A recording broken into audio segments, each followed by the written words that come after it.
makes me think about, we're talking about decentralization control. And my understanding of the scaling debate is that it's been locked up for 3 years, and a big part of it is because of a political deadlock. And Bitcoin has this checks and balances system within its network. And what we've seen is, say, centralization of mining manufacture. We've had this issue where one player wants to block something like SegWit because of their own motive. So my question is, do you see that there's need for an on-chain governance system similar to, say, maybe Decred or, say, Tezos is introducing to break these deadlocks and centralization interests within the network being a danger point? That's a great question. I think it's dangerous to think that Bitcoin doesn't have a governance system. It does have a governance system, which holds an election every 10 minutes. And that election is to decide the greatest difficulty valid chain on the blockchain. But also, as part of that, it's also the economic activity of all the nodes who choose that chain based on their validation rules and choose to do transaction on that chain.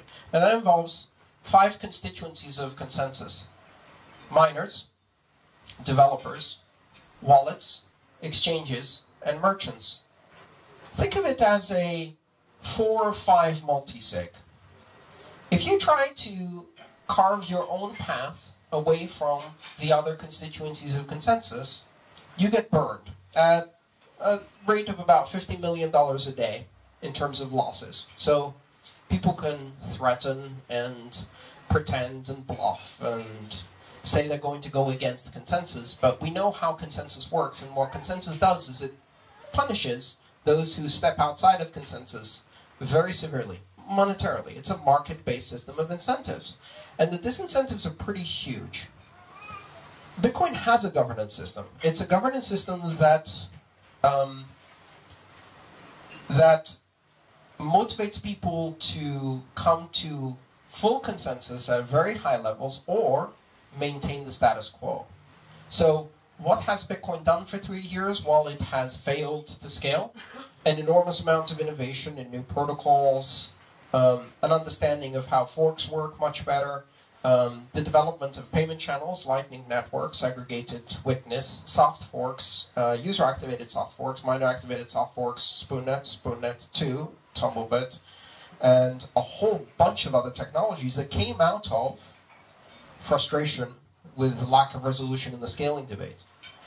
But what it also did is it proved that no one person, not even a very rich person or a person with a lot of silicon hardware, or some of the people who are key in writing the software, can impose their will on everybody else. It is a system that resists takeover. The problem with the governance models we see with some of the other systems is that they're not tested at scale. And in order to test a system like that at scale, you have to put it in an adversarial situation. You have to have a big pot of money sitting in the middle of the table, and everybody around the table goes, whoa, I like that. You know, there's people in this world who think about things differently than perhaps I do. I don't know how many would agree with me here, but one of the things I love about Bitcoin is that it is a leaderless system. It is a system that has no one in charge.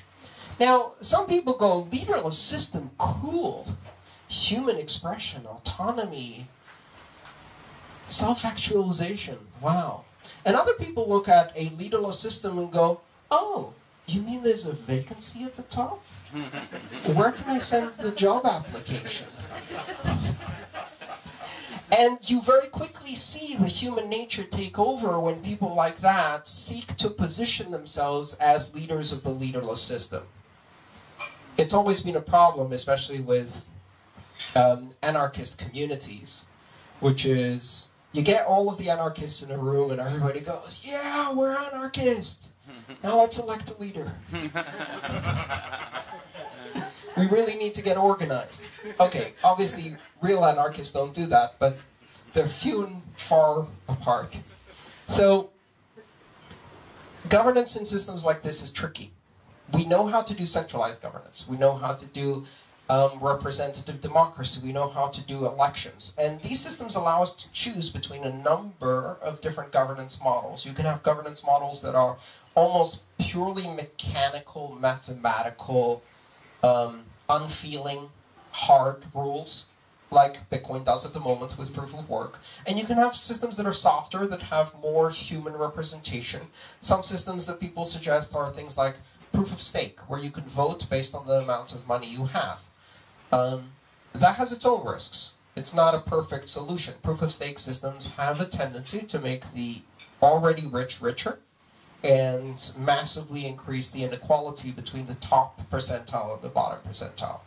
And not just the inequality of financial power, but the inequality of decision-making power that then becomes financial power, that then becomes decision-making power, that then becomes financial power. And hey, look, we've recreated the old system again.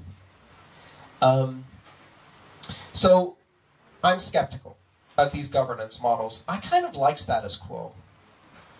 I think we can make what we have work fine. We just have to be patient and have the long view perspective. This is going to happen over a period of 20 years. And over, maybe longer, and over these 2 decades, the decisions we make today and the things we accept as participants in this community and the choices we each make in our personal lives and which wallets we run and who we support with our transactions will make a huge difference 20 years down the line. So let's see.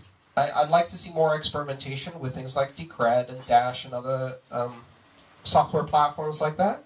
And if they can do that little trick at $1 billion, I'm interested. If they can do it at $5 billion, I'm very interested. If they can do it at $30 billion, I'm fascinated. But that's exactly how you test. You put a bigger and bigger pot of money in the center of the table and see how long before the long knives come out. And all of those hunky-dory kumbaya communities descend into name-calling very quickly when there's real stuff at stake.